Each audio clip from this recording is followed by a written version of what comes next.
whatever you want to do. I believe in a peaceful revolution. That's why I promote the power of love. And I think many of the brothers and sisters out here are fighting for the same common cause.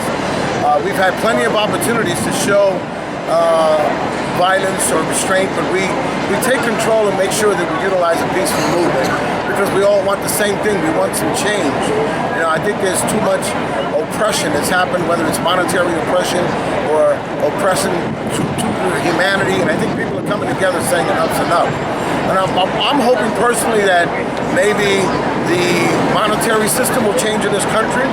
You know, there's too much corporate greed. The lack of understanding of the people's need by our politicians is another thing that we're working to awaken. But I think this just shows support of a global awakening of the injustice that's happening to humanity overall. So I think with the power of love and the power of unity, we don't have to resort to like the 1960s.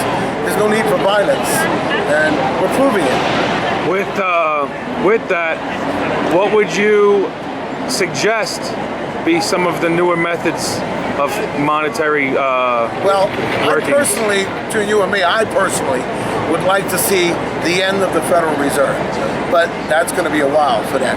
At the present moment, I think that this awakening will help our politicians realize that maybe it's time to mandate or make regulations on the banking system, audit the Federal Reserve.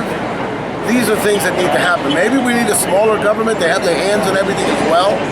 But to be honest with you, I don't care who you vote for or who gets in office. As long as there's money in the equation, there's still going to be some corruption.